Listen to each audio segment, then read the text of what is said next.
Welcome back. In our top business story today, Dubai carrier Emirates Airline has launched its first Airbus A380 service to the Danish capital of Copenhagen, making its first foray into a Scandinavian country. This is the Dubai carrier's 36th such destination to boast a scheduled A380 service. Copenhagen is the first city in Scandinavia to welcome an A380, and the revolutionary double-decker will fly between Copenhagen and Dubai on a daily basis. Officials were quoted saying that this is also the first route of the massive four-engine plane operating in a two-class configuration, with a capacity of 615 passengers in each direction.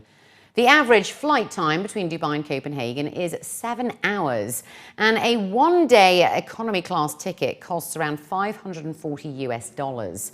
The Dubai carrier has 68 of the airliners in its fleet, with 72 more on order, flying to 34 destinations from Dubai, including London, New York and Sydney. Hotel profits in Dubai declined in October this year, compounded by significantly lower food and beverage revenues, falling by 12%. That's according to a new market report.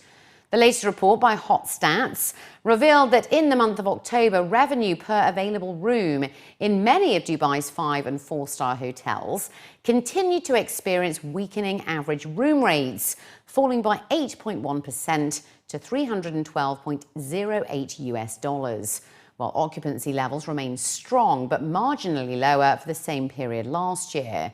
It was also mentioned that hotels across Dubai experienced a 0.7% decrease in occupancy in October, as well as a double-digit drop in average daily rate and revenue per available room. Moreover, the total revenue per available room has decreased by 8.8% to $423.54, while higher operating expenses and lower overall revenues reduced gross operating profit per available room by 17%. The STR report stated that the shift of Eid al-Adha from October last year to September this year has negatively affected performance, especially at the beginning of the month. STR Global analysts attribute the drop in ADR to a weaker euro, as a decrease in international arrivals from Europe have forced many hotels to lower their rates in an effort to sustain demand. Countries in the GCC remain the most favoured places in the world for expats, offering them the availability and ability to save and also own property with higher disposable incomes. That's according to the latest Explorer survey by HSBC. The survey revealed that higher salaries, better work incentives, and a less complex environment to save and manage finances are some of the key factors driving expats to many GCC countries. The survey examined the responses of 21,950 expats from across the world to assess their views towards life in their host countries. And those in the GCC rank the highest in the world when it comes to expats being able to own additional property as a result of moving. According to the HSBC survey, buying a home is widely recognised by people as an important long-term life goal.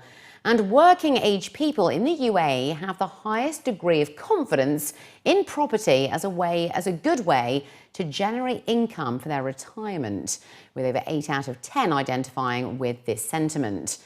Another key finding was the largest proportion of expats recognised that moving to the GCC pays the most compared to other regions, and that the UAE also ranks highly among the criteria, with 65% and 61% of expats echoing these sentiments.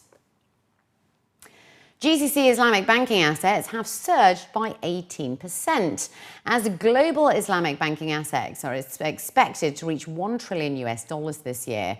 That's according to the World Islamic Banking Competitiveness Report by Ernst & Young. The latest report stated that across the GCC, total Sharia-compliant commercial banking assets have seen a rise, totaling $91 billion year-on-year in 2014. Globally, Islamic banking assets with commercial banks are expected to exceed $920 billion, growing at a compound annual growth rate of around 16%. According to the report, Islamic banking assets of commercial banks based in Qatar, Indonesia, Saudi Arabia, Malaysia, and the UAE and Turkey are set to exceed $801 billion this year, representing 80% of the international market. The latest data by Ernst & Young also shows in some of the higher growth markets, such as the UAE and Malaysia, Islamic banking asset growth appears to be converging to that of traditional banks in the range of 20 to 25%. The report highlighted that Saudi Arabia still dominates the main share of the global market at 33%, with the UAE's share amounting to 15.4%.